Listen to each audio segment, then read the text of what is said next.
Ola, que tal, como están? Benvidos un día máis ao Faladoiro. Hoxe imos ocuparnos dun tema que xa temos tratado nesta mesa, pero que consideramos moi importante e que é, sen dúbida, un dos maiores problemas que ten Galicia. Falamos da sangría demográfica que se agrava ano a ano. O ano pasado, a nosa comunidade rexistrou o saldo vegetativo peor de España. Hubo 10.000 falecementos máis que nacementos. A taxa de natalidade é a terceira máis baixa do Estado, por detrás de Asturias e de Castela e León, e claro está, temos unha poboación cada vez máis avellentada. O 64% das persoas que viven en Galicia teñen máis de 65 anos fronte aos menores de 20 anos que representan só o 16% da poboación. A pregunta que nos queremos facer hoxe é se é posible revertir esta tendencia, cambiar esta situación. Niso están ou deberían estar as administracións e en particular a Xunta de Galicia, que conta cun plan de dinamización demográfica con medidas para animar os galegos a ter fillos ou a ter máis fillos. Para falar de todo isto, hoxe están connosco na mesa do Faladoiro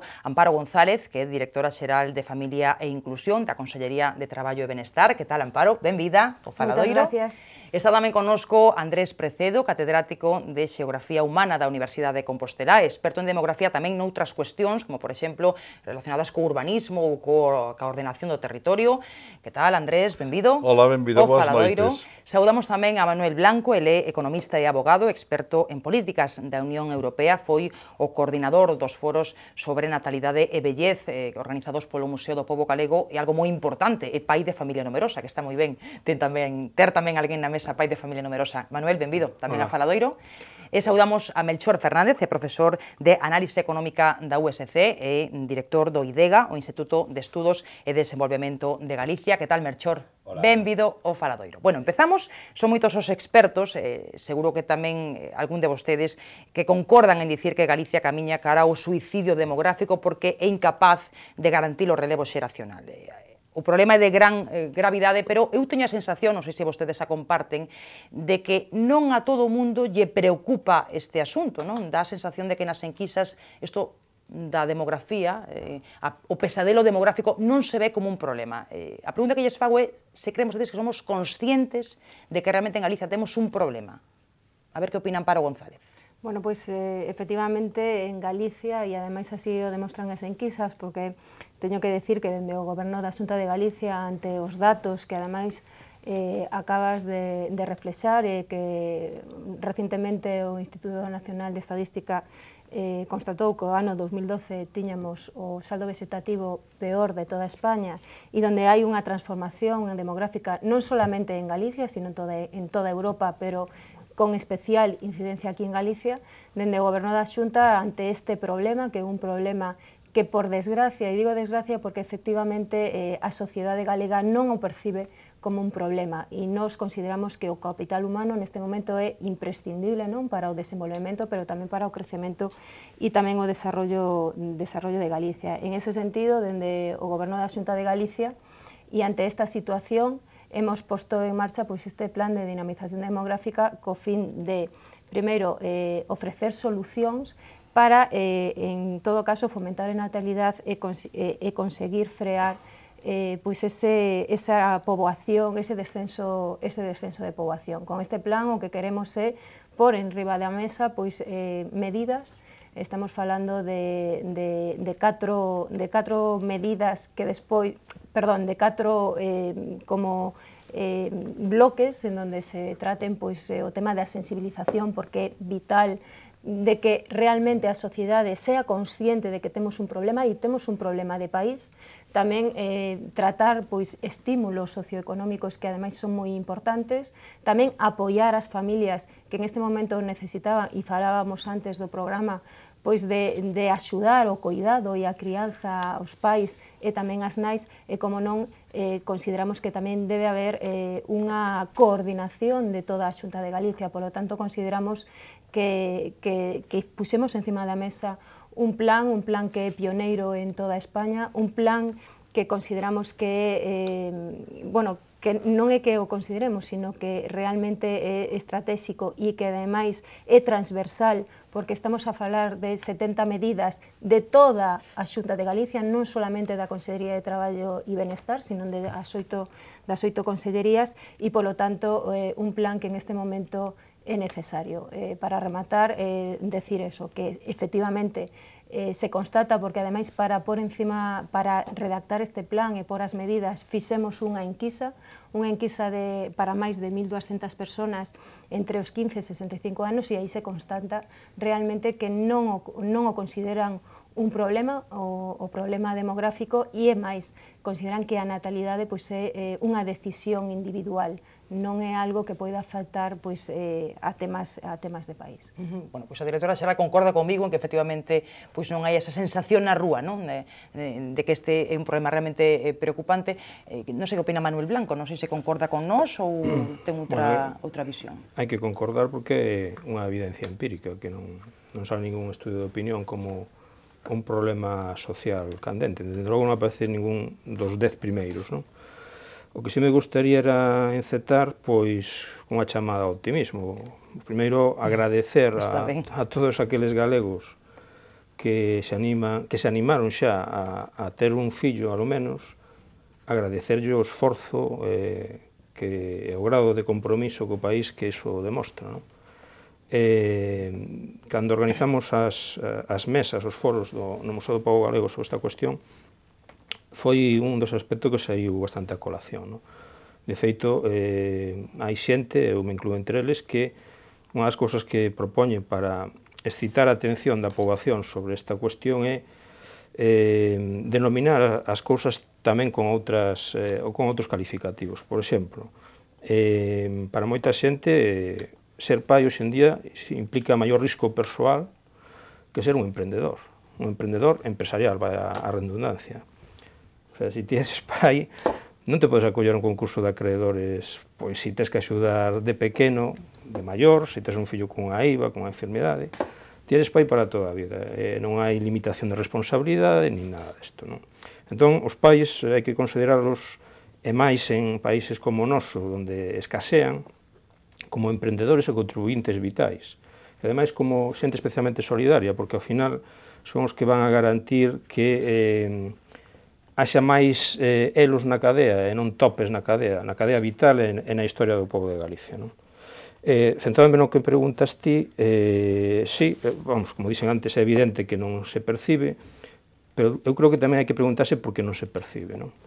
E non se percibe, eu a veces isto teño denominado en algún artigo, como un problema, hai dúas patoloxías médicas que describen moi ben este fenómeno social. Unha delas é unha enfermedade destas raras que se denomina disautonomía familiar, que é paradóxico, ademais, o nome, que ven moi traído para esta cuestión. É unha enfermedade gravísima que se caracteriza porque a xente non sinte a dor. Entón, ti podes estar queimando a man ou podes estar casi electrocutando e non percibes a dor. Co cual, as probabilidades de morrer como consecuencia de calquera destas vicisitudes, de calquera destas cuestións, pois incrementase exponencialmente. Entón, non sentir dor é un problema de saúde. E logo hai outra enfermidade psiquiátrica que se denomina anosognosia, que é a negación sistemática por parte do individuo de que ten unha patoloxía. E a mí me dá a sensación que en Galicia sucede isto. E xa concluo, por que sucede? Porque o sistema, vamos a denominarlo así, nervioso, a clase intelectual, entre a que me meto, na que seña unha maneira pode parecer un pouco petulante, o sea, todos os que colaboramos a crear opinión, etc., non logramos transmitir á poboación a gravidade que isto ten. Pois a ver se hoxe somos quen de conseguilo, non? Me parece moi interesante o que apunta Manuel. Por aquí Melchor ou Andrés, o que queira. A ver, bueno, profesor Precedo, a ver. Vamos a hablar así. Has hecho una pregunta muy interesante, porque efectivamente es así. La gente está más preocupada por los problemas inmediatos, por los problemas palpables, materializables, los que le afectan a diario. Y el problema de la población es un problema, de alguna manera, se percibe, no es que sea, se percibe como abstracto, como distante. Y con la filosofía actual del día a día, ya mañana lo que venga y tal. Pero esto no es nuevo, ¿no? Y yo creo que además en España de una manera especial. Cuando en los años 90, 80, 90, algunos, entre los que me cuento y otros más, empezamos a hablar del problema demográfico de Galicia y escribir y hacer trabajos, etcétera, etcétera, diciendo, anticipando lo que iba a pasar, y efectivamente está pasando, era fácil de predecir, muchas personas lo consideraban como un exceso de alarmismo. No dejaba de haber a veces una carga ideológica. Tal vez el haber salido del franquismo parece que no tiene que ver, pero se asoció las políticas, hablar de políticas natalistas, hablar de tener hijos, a una derecha antigua que era como volver a aquellas...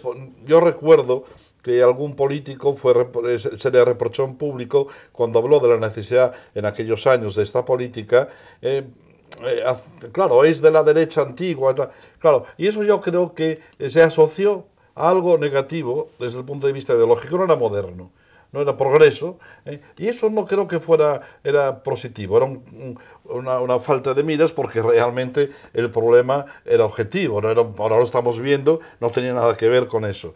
Pero esto perjudicó, me parece a mí, el que se percibiera como un problema grave, ¿no? Y ahora mismo, que lo es lo que decís vosotros, en ninguna encuesta aparece como un problema importante. Es más, si ahora le dices, Galicia, según las estimaciones de continuar así las cosas, a mediados del siglo XXI no va a pasar de 2,5 millones de habitantes, dicen, bueno, ¿y qué? Pues... es más, si ahora en la Xunta decís hay que priorizar las políticas demográficas por la gravedad del problema, es el primer problema seguramente de Galicia, en lugar de priorizar las políticas de empleo, por ejemplo, o las políticas sociales, nadie te lo iba a aceptar. Porque lo inmediato es la necesidad de encontrar puestos de trabajo, que además tiene una relación muy directa con este problema, claro. Porque las políticas sociales es lo que la gente está necesitando día a día. Es más, ni siquiera cuando ahora se plantea el problema de la insostenibilidad del sistema de pensiones, que en gran parte es consecuencia, por no decir todo, de una situación, de una pirámide demográfica determinada, y que mucha gente le afecta, nos puede afectar, ni siquiera así tiende a valorarse como la causa el problema demográfico. Se alude a otra serie de circunstancias. La gente no percibe el problema demográfico como un problema, porque en sí mismo es consecuencia de otras circunstancias. Y claro, ahí es donde a veces es muy difícil entrar a valorar. Pero tampoco las políticas españolas, en España, cuando ya el problema se veía hace mucho tiempo, como en toda Europa, no olvidemos que Europa, no sé lo que pensáis, pero el futuro de Europa en el mundo está muy en entredicho y en gran parte por el problema demográfico. Es una de esas viejas civilizaciones que no se renuevan. Frente a otras tan dinámicas. Claro, y entonces la pérdida de peso... vamos a ver, no quiero perderme del hilo que llevaba, pero en alguna estimación que he visto últimamente de las Naciones Unidas, la población urbana de Europa, del continente europeo, me parece que en el año 2030 no era más que el 5% de la población urbana del mundo. Es decir, que Europa pierde peso, y que es consecuencia de un problema demográfico. Y en Europa ha habido países, antes hablábamos de Francia, pero también otros, que adoptaron políticas y llevaron a la gente el convencimiento de que el problema demográfico era importante. Pero en España los gobiernos no han afrontado ese problema. No han querido afrontarlo. Y cuando ya España tenía un problema de baja natalidad y de envejecimiento latente, los gobiernos no hacían frente a ese problema y decían, ya lo resolverán los inmigrantes. Si aquí no tenemos hijos, ya vendrán los inmigrantes a ocupar la oferta de empleo que tengamos, que necesitemos, sobre todo los de menor nivel, que son los que nosotros no vamos a querer ocupar. Y se dejaba al futuro, y no se le dio la importancia que tenía, y ahora estamos pagando las consecuencias. Melchor, concordan algunha cousa, porque vexo que asente, ¿no?, en varios momentos. Sí, no, yo creo que sí que es clarísimamente, mira, en poco tiempo que llevamos hablando aquí está claro que es un problema grave, y yo diría una cosa más, después de todo lo que hemos dicho, que es un problema muy complejo que está relacionado es decir, que no lo podemos aislar como un problema que vamos a tratar, por ejemplo, en este caso la natalidad, o vamos a tratar los movimientos migratorios y nos olvidamos de la actividad económica, como bien estaba diciendo Andrés. No, tenemos que tratarlo todo conjuntamente. Eso hace que efectivamente hay una diferencia muy grande entre la visión individual, ¿no?, del problema, y por eso salen las encuestas que no lo consideran un problema, porque cada uno de nosotros piensa que en el momento que decida tiene la libertad de poder decidir tener esos hijos, y no ve las externalidades positivas que tienen esos hijos para el conjunto de la sociedad. Entonces hay una diferencia entre lo que es el problema social para un conjunto de la sociedad, que tiene la relación con la sostenibilidad del sistema de bienestar, con esta capacidad competitiva. Entonces todo eso veo que no conseguimos llegar, como bien estábamos diciendo antes, es decir, no se consigue llegar, porque hay una diferencia muy grande entre el problema individual, que la gente no lo percibe hasta que lo tiene realmente, ¿no?, cuando quiere tener hijos y no puede, y el problema social, ¿no? Entonces, eso hace que efectivamente no se valore, se considere en todo caso que es un problema de largo plazo, que no tenemos que darle solución ahora, que ya veremos qué ocurre y ya veremos dónde estoy yo en ese momento, ¿no? Y entonces esa es la dimensión que yo veo que hace que efectivamente no se le dé la valoración que seguramente deberíamos de preocuparnos, pero yo diría que debemos de tratarlo todo en conjunto, ¿no? Que no y de hecho también estabas hablando de que efectivamente las medidas tienen que ser del conjunto, no pueden ser individuales, ¿no? Y de hecho te diría algo más, y es que efectivamente, ¿cuál es el problema, ¿no?, como estabas bien apuntando para Europa? Es decir, damos la solución de la emigración. Claro, es que cuando empezamos a hablar de esto vemos, hay un problema de natalidad, que es un problema, es decir, queremos que haya más niños, pero eso no quiere decir que no podamos tener más población y sostener la que tenemos con la llegada desde fuera, porque el problema es local, no es global. Para el conjunto del mundo hay población de más, ¿no?, dicen muchos. Y todos aquellos trabajos iban en la línea de controlar. Sí. Entonces, también, fíjate, podemos hablar localmente, globalmente, hablamos de natalidad, hablamos de movimiento migratorio, incluso podemos pensar que nuestra sociedad puede sostenerse con menos población. No hay ningún problema, pero tenemos que pensar cuál es nuestro modelo, ¿no? Hai que repensar moitas cousas, non? Sí, por eso digo que é moi complejo. Eso, falábamos de que é un problema complexo. Eu non sei cal consideran vostedes que é o factor determinante para que teñamos poucos nenos, non? Ou esta pirámide poboacional. É dicir, pode estar a mala situación económica, pode estar o paro, o traballo precario, porque hai moito traballo precario cada vez máis, non? É así por desgraza. Pode estar as dificultades para conciliar vida laboral e familiar. E pode estar tamén un cambio de mentalidade, non? E que non consideremos prioritario ter fillos. Eu non sei vostedes cal pensan que pode ser o determinante ou se pensan noutros factores. A ver, Manuel, por exemplo. Bueno, cando falas con xente de fora e lles expos os datos galegos, sin dicir que é un país europeo, o primeiro que consigues, por lo menos coa xente que eu teño falado, é unha especie de sorpresa extrema, non? Porque un pouco para que a audiencia empece a calibrar isto que decíamos antes, de que non se percibe o problema como problema, eu creo que hai que enfatizar, sobre todo, a comparación dos datos coas medias europeas, non? Entón, se a xente se empeza a lembrar constantemente que dende o ano 91, prácticamente, ata hoxe, andamos sempre bailando entre 1,1 fillos por... a min gusta dicir por parella, porque os fillos son responsabilidade dos dous, non só das mulleres. Se di por muller, pero... Pero bueno, eu digo así, sei que non é moi técnico, pero, bueno, creo que para o objetivo... A xente nos entenderá. O objetivo de sensibilizar a cidadanía creo que é máis efectivo, non? Pois andamos bailando entre 1,1 e 0,9. E o mínimo tuvémolo entre os 97 e 2002. Digo isto porque me dá a sensación que en Galicia pode explicar moito desta problemática da non percepción, búscanse máis excusas e justificacións que causas, non? Por parte de moita xente que é interpelada nas enquisas ou na rúa, onde seña. Claro, cando comparas cas medias europeas, o Parlamento Europeo ten un traballo magnífico, un estudio titulado sobre o futuro demográfico de Europa, que, se non lembro mal, do ano 2008, consideran gravísima a tasa de fecundidade media europea, que é de 1,5 fillos por parella. 1,5. Claro, se nós estamos entre 0,9 e 1,1, elevamos así 20 anos, cando menos, 20 anos, que se di pronto, e sempre estamos dando voltas ao mesmo rodicio. Claro, isto chega un momento que non dá máis de sí. Cando te comparas co resto de Europa, ademais, enfatizas que levamos 20 anos estando sempre na terna de cola das rexións europeas, das denominadas NUTS 2, 20 anos nesa terna de cola, sempre emparellados con Asturias e cambiando algunha que outra rexión. Nos últimos anos viña sendo a rexión do entorno do Bucarés, agora, nos últimos datos que mirei, está Canarias. O que xa dá bastante que dicir, en enlazo co que di o profesor Precedo, que concordo ao 100%, é que España carece dunha política pública sobre isto. O sea, Galicia, por moito que intentemos desde os poderes públicos facelo, tampouco nin temos os medios suficientes nin as competencias. Moitas das medidas que tiveron éxito en outros países. E falo da política fiscal, por exemplo, da política laboral.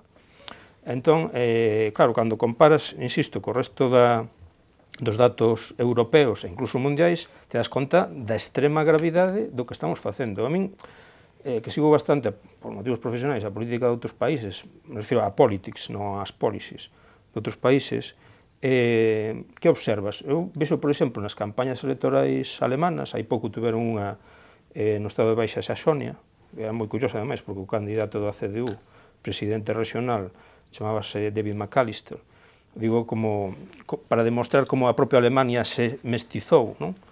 Claro, un dos temas de debate era o Kindergeld, o sea, que se facía ca paga que se dá ás familias por ter fillos, non?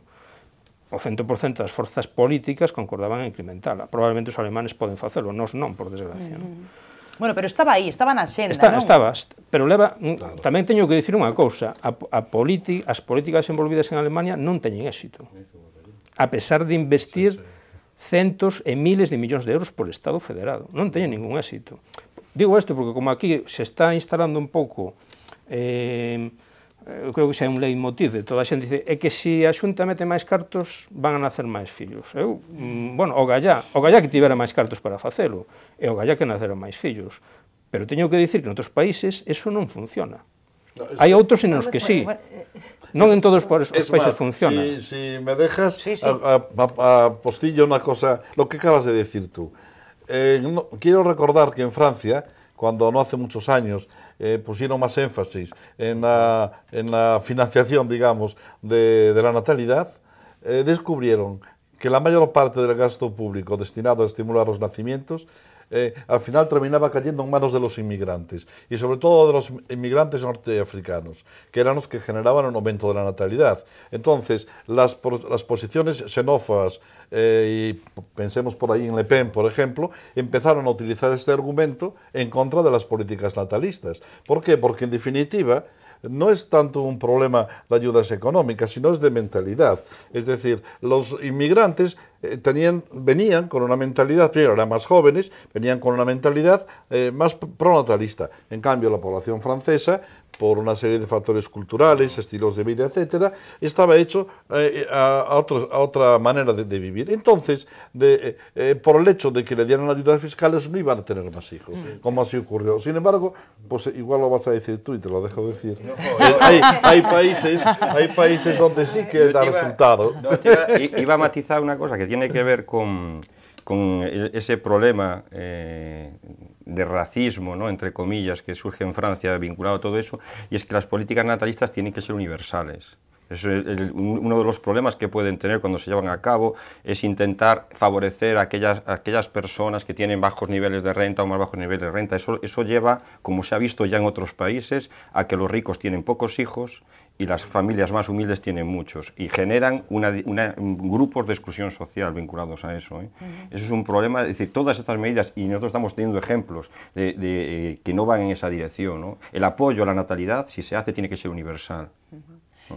Pero o fío do que apunta, bueno, Amparo, sí, despois xa sigo eu, sí. Nada, o que decíamos é que estábamos debatindo por que as familias, por que as parellas non se deciden a ter fillos. Eu creo que é moitas causas, non? Pero o que é curioso e que tamén constatamos nesa enquisa que fixemos é que unha das causas é que necesitan unha estabilidade de parella. Unha das cuestións que se argumentaban para non ter fillos é que lle daban prioridade á estabilidade de parella, non o sea, a máis nivel que incluso a ter un emprego ou ter unha estabilidade económica. E despois o que tamén detectábamos é que o que se valora moitísimo, os incentivos fiscais e as axudas económicas sí que as valoran, pero o que máis se valoran son os servizos de conciliación, o que máis se valora é que existan unha rede de centros que poida axudar, non, a esa corresponsabilidade e, sobre todo, a ese cuidado e crianza dos fillos. E neste sentido, decíamos, non se está pondo na senda política, eu creo, insisto, decías a nivel estatal, non? Pero que a nivel de Galicia sí que consideramos, insisto, que é un problema, estamos pondo en riba da mesa solucións, efectivamente non temos unha varita máxica, porque... Tampouco os expertos, Tampouco os expertos, pero, primeiro, temos que saber de onde partimos, e que é un problema realmente global, é un problema real e que en este momento pois tamén é estrutural, porque non afecta solamente a Galicia, aunque Galicia é unha das comunidades máis afectadas, sino que afecta a toda a Unión Europea, e en ese sentido creo que dende a Xunta de Galicia estamos traballando pois con medidas non solamente con incentivos fiscais, que tamén, e ademais aquí me gustaría recordar que somos unha das comunidades que máis incentivos fiscais estamos dando en este momento. Se quere seguir nesa liña, non? Chegar a ser a que máis desgrava, non? E que menos resultados estamos teniendo. Ser un referente estatal, pero o máis importante é os servicios de conciliación, e aquí quero destacar esas plazas en escolas infantís que xa na legislatura pasada incrementamos e que vamos a seguir incrementando en máis de 3.000. Pero, ademais, temos medidas novas, pois, por exemplo, como as casas niño, que consideramos que, ademais, son unhas medidas que complementan esa conciliación, ademais, no rural, porque tamén temos que ter en conta que en este momento en Galicia sí que existe pois esa diferencia, non, entre o interior e a costa, non? Cada vez máis acusada, claro. E que eso pode levar, e ademais miro para Melchor porque aínda fai pouco estuvimos en unhas xornadas a nivel de toda Europa, o proxecto Simbios, en donde se trataba pois estos temas, e que aí constatábamos, ademais de forma real, que afecta a moitas rexións de distintos países da Unión Europea, e decíamos, pois non se pode chegar a esa exclusión territorial. Por lo tanto, eu creo que dende a Xunta de Galicia pois estamos pondo en riba da mesa medidas novedosas que van a axudar pois a máis de 70.000 familias, e que realmente temos que seguir en esa senda, sin ser unha varita mágica, pero temos que empezar, e creo que en ese senso estamos sendo responsables a hora de por medidas, e sobre todo, insisto, o máis importante, e unha das máis importantes para nós, é a sensibilización da sociedade, porque mentras non sexas consciente do problema que en este momento, ao mellor a corto plazo, o podes ir solventando, pero a longo plazo eso vai a ser, pois realmente, vai a afectar a sostenibilidade de Galicia, non? Non son vostedes médicos, pero alguén comentaba antes na mesa, non lembro quen era, o feito de que o mellor cando está na idade boa para ser pai ou nai, pois non é, e logo cando quere ser, pois ten dificultades, non? Estamos vendo moitos casos, eu supoño que vostedes coñecerán unha morea deles, non? Que dicir que hai outra cousa tamén a ter en conta, non?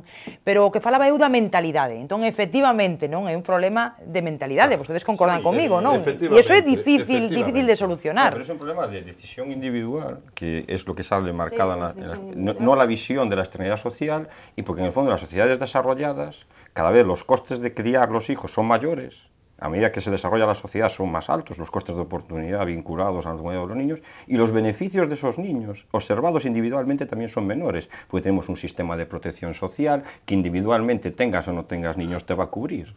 Entonces, a medida que se desarrollan las sociedades, es un hecho que efectivamente las decisiones individuales de tener hijos se reducen. Después, efectivamente, hay que hacer muchas medidas de conciliar, pero yo me voy un poco al problema. Si nos centramos más en la natalidad, que bueno, veo que vamos más por esta visión, lo que hay que pensar es cuál es el número de niños deseados por nuestra sociedad, y cuáles son los que efectivamente tienen, y a partir de ahí ver si entonces tendremos un déficit de natalidad, tenemos un problema, y solucionarlo. Y lo que se está viendo es que efectivamente las medidas de igualdad funcionan para los que tienen el segundo, no para los del primero. Los que tienen el primero se enfrentan al problema y dicen, anda, pues mira, si hay todo esto, voy a tener el segundo, si no, seguramente no. Y lo que estamos observando, que el problema real es el primero. Es el primero, donde hay que actuar, ¿no? Para mí es donde hay que actuar, es donde estamos teniendo el problema. Hay mucha gente que en estos momentos se está quedando sin tener hijos. Bueno, y porque, a ver, rápidamente todos perdona, adelante. Efectivamente, primero, a decisión de ter fillos, pero sí é certo que en este momento temos un modelo familiar que é cultural, que está entre 1 e 2 fillos. Entonces, sí é certo incentivar o primeiro fillo, pero tamén incentivar que Sí, yo digo incentivarlo en el sentido de que se tenga lo antes posible, en el fondo. Sí, y bueno, que tiene que ver, tiene que ver con la estabilidad económica, la estabilidad de la pareja. Esto sale en las encuestas europeas. Sí, y no sí, estamos vamos. diciendo nada. Es decir, que primera, tener un puesto de trabajo estable. Tener estabilidad de la pareja, es decir, que, claro, que no me quede en el cuidado de mi familia, de esa visión de familia. Y después empiezan todo, tener acceso a la vivienda, aparece como tercera... De aí por eso falamos de un plan que ten que ser transversal, porque non solamente son medidas de conciliación, ten que ser medidas de transporte, medidas para vivenda, medidas para o emprego, é dicir, un cúmulo de medidas, porque senón efectivamente non incentivas, e de aí que este plan sea transversal de toda a Xunta de Galicia. Mira, yo, Por aquí, tenéis luego razón Manuel. todos, no sé si queréis intervenir. No, hay tiempo para todos. Tenéis razón todos en lo que estáis diciendo, pero yo Amparo le hago una pregunta. ¿Tú crees que con la crisis económica actual, con la falta de estabilidad económica, con la falta de perspectivas, por muchas medidas que pongáis, la gente va a tener la visión necesaria para poder decidir tener más hijos? Porque claro, tú hablabas de las causas, yo había apuntado aquí, a raíz de tu pregunta, hay factores internos y factores externos. Desde luego los internos son muy importantes, pues los valores están ahí y es cierto, la mentalidad que decíamos, los estilos, las aspiraciones del estilo de vida, son factores. Luego hay factores externos que llevan al retraso del primer hijo, por ejemplo la carrera profesional de la mujer. Hay factores estructurales del cambio social que son positivos, como por ejemplo el incremento de la incorporación de la mujer al trabajo. Hay otros factores también positivos, como es la mejora de la medicina y el aumento de la esperanza de vida, que lleva a la otra parte, que es el envejecimiento, pero que es positivo. Es decir, hay muchos factores, pero el contexto económico es muy importante. Y la creación de empleo y la seguridad del empleo es el mejor estímulo, a mí me parece, para tener hijos. Porque además, el problema de Galicia no se resuelve con la natalidad, que eso es lo que yo siempre sostengo. Porque está en el déficit demográfico de la pirámide, que es imposible alcanzar el nivel de fecundidad necesario para reponerla. Bueno, yo no sé si dentro de muchísimos años, pero desde luego en plazo razonable no se resuelve. Para mí, el problema de la natalidad, de la población, no de la natalidad, se resuelve atrayendo población nueva a Galicia y a poder ser población joven, de donde vengan.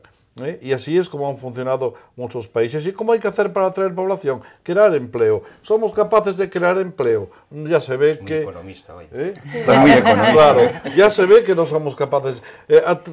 Si atraemos inversiones extranjeras, porque aquí no tenemos mucha capacidad, si se crean empleos y empleos de calidad, si hay un desarrollo económico, seguramente que muchos de los factores se renuevan. Luego el gobierno lo que tiene que hacer, pero el gobierno del Estado, que es el que tiene realmente capacidad, poner en marcha políticas familiares. Pero, por ejemplo, una que a mí me parece indignante y que no la entiendo, que es el caos de los horarios laborales y los horarios familiares. Y España es un país esquizofrénico, desde el punto de vista de los horarios. Nada coincide en los horarios de los colegios con los horarios del trabajo, con los horarios de los servicios sociales. Y claro, eso es un inconveniente muy grande para ordenar un poco la atención de los padres a los hijos y el estar los hijos con los padres. Y nunca tomamos medidas. Tenemos un horario que es resultado, herencia de un pasado de una sociedad rural.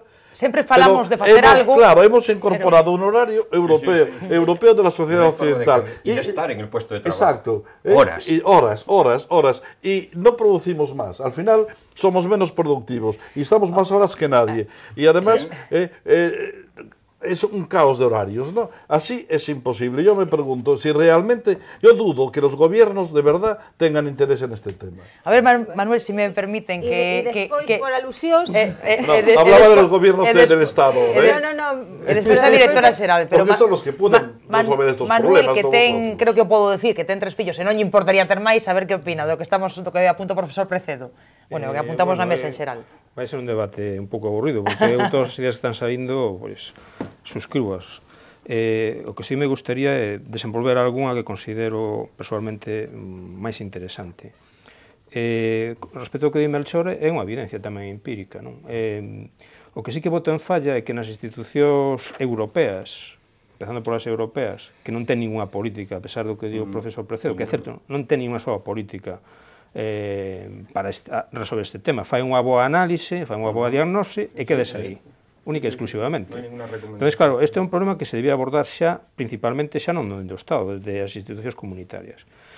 Logo, tamén o establishment dos institutos de investigación de toda Europa, eu boto en falla cousas que para min son elementais, pero de recolección de datos e de tratamento desos datos que teñen que facer grandes institutos de investigación, que observas noutros sitios, por exemplo, nos Estados Unidos. A mí chamame poderosamente a atención, e mira que busquei o dato durante moito tempo, se había algunha referencia científica pues, contrastable que avaliara canto custaba criar un fillo. En Estados Unidos o hai desde os anos 60, o fai o goberno federal dos Estados Unidos. O Departamento de Agricultura empezou a facelo ali e leva unha serie histórica ata o día de hoxe. Dito sea de paso, os americanos dividen o país en 3 zonas, e a media do conxunto da Unión ven a dar un dato, o vou dicir en términos porcentuais, porque creo en unha medida que sería extrapolable a Europa, con algún pequeno axuste, ven a dicir que unha parella que gane alrededor de uns $60.000, que vienen a ser uns 50.000 euros, por poñelo para que a xente nos entenda, un matrimonio de 2 mestres. Cústalle criar os 2 fillos cada ano hasta os 17 anos, porque ali se emancipa moi cedo, aquí habría que contar, supoño que hasta os 30, cústalle, suponlle, 1/3 dos seus ingresos. Se extrapoláramos eso ao caso galego, esa parella de mestres que tivera 2 fillos, suporíalle, supoñendo que se emanciparan aos 25 anos, estamos falando de máis de 300.000 euros. E claro, aí empezo tamén un pouco a enxergar que a cuestión psicolóxica do pobo galego, e é, hai xente que fai esa conta, o sea, non a fai contablemente, pero fai esa conta, e, bueno, entre ter un fillo máis e ter un apartamento na playa, ao mellor Teño claro, non? Prefiero ter o apartamento na playa, é só ter un fillo, porque como lle teño escoitado algunha xente, dice, mira, logo para repartir a herencia non hai problemas.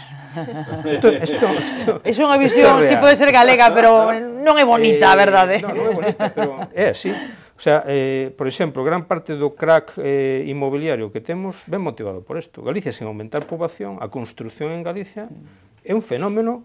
Eu teño estudiado informes do Banco Internacional de Pagos de Basilea que vaticinaban antes de que estoupara a burbulla aquí, que en España, no seu conxunto, e en Portugal, que nos asemellamos moito neste mercado, os inmobles tiñan que baixar cerca dun 75% de valor, explicado única e exclusivamente polo desmadre demográfico. É imposible soster a longo prazo ese incremento de prezos. E os galegos seguiron aforrando en ladrillo, en forma de ladrillo, e moitos deles probablemente fixeron esa conta. Para complementar os meus ingresos de vello, pois teño 2 pisiños en Santiago. Santiago é un fenómeno espectacular. Hubo anos, corrixirme algún, porque a memoria a veces tamén me falla, que se chegaron a construir 4.000 vivendas en Santiago e a poboación censada non medrou nin en 1.000 persoas. Claro, isto é un problema, vamos, único no mundo. Eu insisto, en Galicia alguén ten algún estudio sobre canto costa criar un fillo? Pois non o sei. Eu non o atopei por ningún lado. Pero sería un dato interesante, porque eso nos permitiría tamén diseñar políticas. O mellor é mellor non sabelo, digo eu, porque facíamos unha chamada ao optimismo, non sei se dando dato, non sei como quedaría a cousa. Está francamente interesante, pero temos que facer unha pausa para publicidade moi importante en todas as televisións, por suposto tamén a nos, así que facemos un pequeno descanso e volvemos de contado co Faladoiro, que hoxe escapa un pouco dos temas habituais, e ben que o agradezo, por certo.